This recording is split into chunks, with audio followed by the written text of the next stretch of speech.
Good morning, dear student. I am from TSN Senior Secondary School.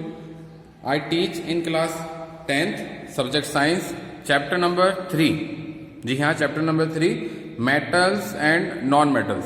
Dear student, ये मेरा second video है chapter number 3 पर, metal and non metal पर. ये मेरा सेकंड वीडियो है. इससे पहले मैं जो है फर्स्ट वीडियो इस लेसन पे बना के आ चुका हूँ, जिसमें हमने स्टडी किया था मेटल की प्रॉपर्टीज और मेटल्स की कुछ केमिकल रिएक्शंस. ठीक है डियर स्टूडेंट. नाउ अब हम इस वीडियो की स्टार्टिंग कर रहे हैं chemical properties of metal oxide से. ठीक है, chemical properties of metal oxide. तो स्टूडेंट्स आपको पता होगा कि मेटल ऑक्साइड्स कब बनते हैं? जब मेटल ऑक्सीजन के साथ रिएक्शन करती है. जब मेटल ऑक्सीजन के साथ, एटमॉस्फेरिक ऑक्सीजन के साथ रिएक्शन करती है तो क्या बनाती है? Metal oxides. ठीक है, तो हम उन्हीं मेटल ऑक्साइड की केमिकल प्रॉपर्टीज की यहाँ पर बात करेंगे. Chemical properties of metal oxide. Reaction of metal oxide with water. Reaction of metal oxide with water. देखिए डियर स्टूडेंट, यहाँ पर क्या है? Alkali metals oxide, alkali metal oxide are give strong base. Alkali metal oxides are give strong base in water. जो alkali metal oxides हैं वो water के साथ रिएक्शन करने पर क्या देते हैं? आपको कोई स्ट्रॉन्ग बेस देते हैं. ठीक है, alkali metal oxides give strong base in water.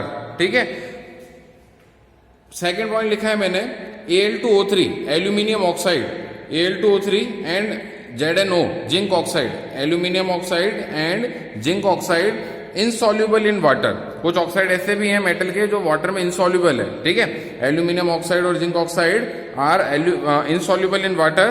They react with base and acids. इसलिए वो किसके साथ रिएक्शन करते हैं? बेस और एसिड के साथ. तो इससे पहले वाला जो पॉइंट है हमारा, alkali metals oxide are give strong base in water. इसके लिए हम एक रिएक्शन देखते हैं यहाँ पर. देखिए रिएक्शन मैं यहाँ पर लिख रहा हूं. जैसे कोई मेटल ऑक्साइड मैंने यहाँ पर लिया Na2O, इसकी रिएक्शन में करा रहा हूं H2O के साथ. सोडियम ऑक्साइड रिएक्शन किससे करा रहे हैं? इसकी वाटर मॉलिक्यूल के साथ. तो यहां पर फॉर्म होता है 2NaOH.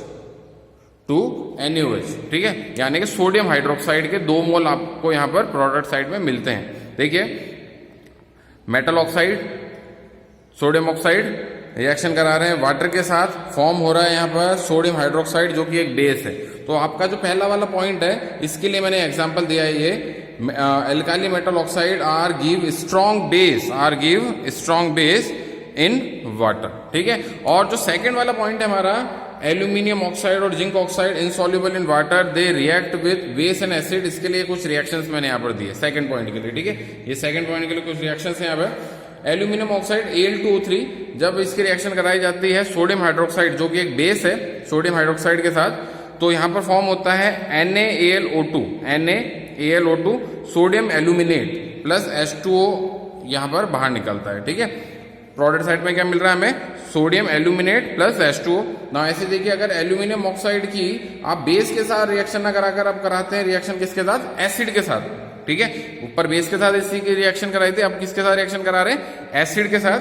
तो ध्यान देखिए, एल्यूमिनियम ऑक्साइड प्लस 6HCl यानी हाइड्रोक्लोराइड एसिड के साथ आप रिएक्शन करा रहे हैं इसकी.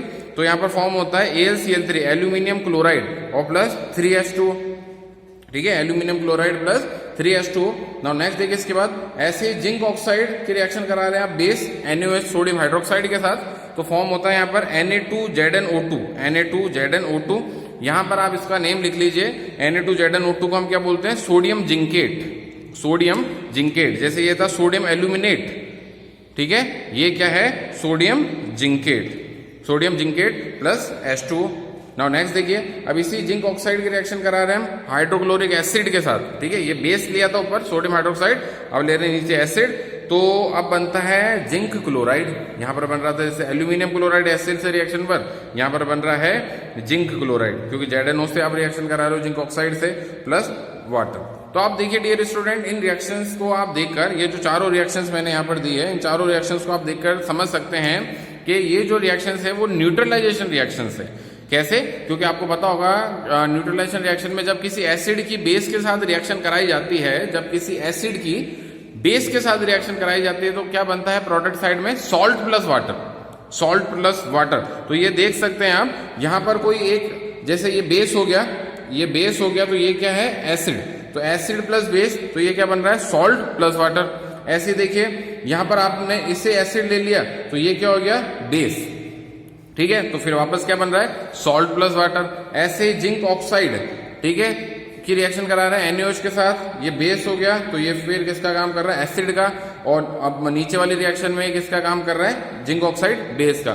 तो इट मीन आपके जो एल्यूमिनियम ऑक्साइड है और जिंक ऑक्साइड है, ये दोनों एम्फोटेरिक ऑक्साइड्स हैं। एम्फोटेरिक ऑक्साइड्स हैं, यानी कि एज ए एसिड और एज ए बेस दोनों की तरह ट्रीट किए जा सकते हैं। इनमें एसिड की भी प्रॉपर्टी और बेस की भी प्रॉपर्टी है। तो आपको डियर स्टूडेंट ये ध्यान रखना है, एल्यूमिनियम ऑक्साइड और जिंक ऑक्साइड जो है वो दोनों एसिड और बेस के साथ रिएक्शन करते हैं और अलग अलग प्रोडक्ट फॉर्म करते हैं, प्लस वाटर भी वहां पर जरूर निकलेगा।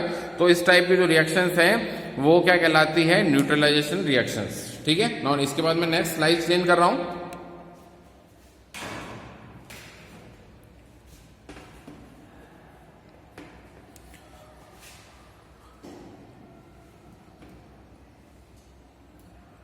नाउ इसके बाद देखिए डियर स्टूडेंट, हमने यहाँ पर स्लाइड नंबर 2 लगाया है। स्लाइड नंबर 2 में आप देख सकते हैं रिएक्टिविटी सीरीज दे रखी है मेटल्स की, रिएक्टिविटी सीरीज ऑफ मेटल। इसमें हमने क्या किया है, मेटल को उनकी रिएक्टिविटी के बेस पर, यानी कि कौन सी मेटल ज्यादा रिएक्टिव है, कौन सी कम रिएक्टिव है, इस बेस पर हमने एक सीरीज बना दी उन मेटल्स की, और उस सीरीज को हम क्या कह रहे हैं, रिएक्टिविटी सीरीज।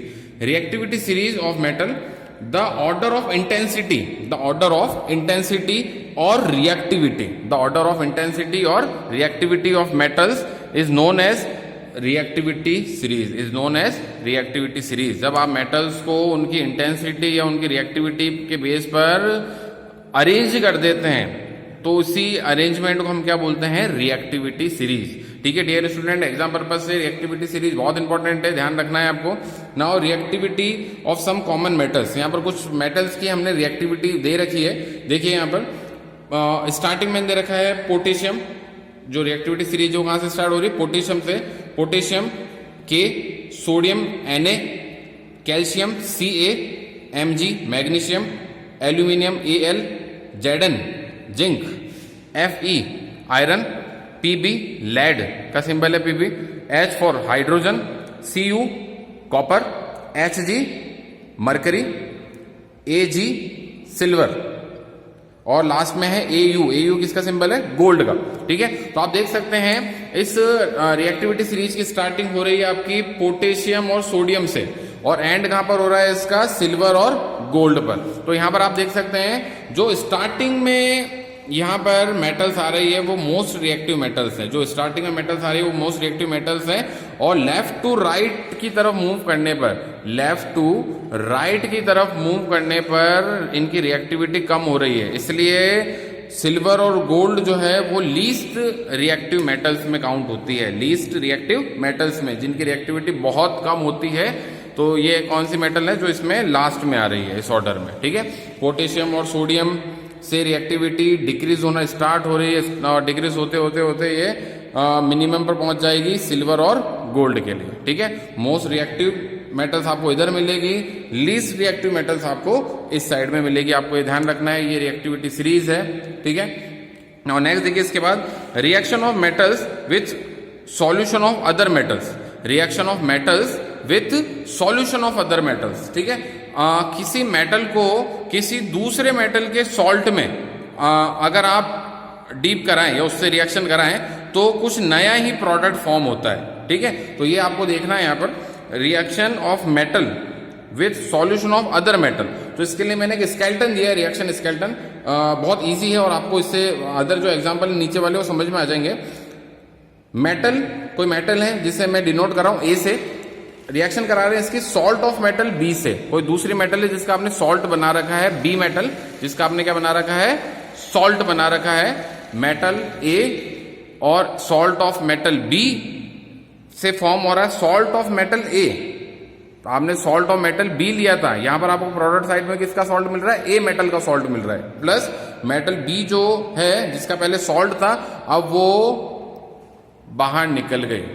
ठीक है, नाउ नेक्स्ट देखिए क्या है एग्जांपल इनके, Fe Fe रिएक्शन करा रहे हैं आयरन की किसके साथ, कॉपर सल्फेट के साथ, आयरन की कॉपर सल्फेट के साथ रिएक्शन करा रहे हैं CuSO4 के साथ, तो बनता है फेरस सल्फेट FeSO4 और कॉपर जो है अपने सॉल्ट से बाहर डिस्प्लेस हो गया। ठीक है ना, ऐसे देखिए जिंक की रिएक्शन करा रहे हैं कॉपर सल्फेट के साथ, तो आप यहां पर देख सकते हैं बन क्या रहा है, जिंक सल्फेट और कॉपर अपने सॉल्ट से डिस्प्लेस हो गया।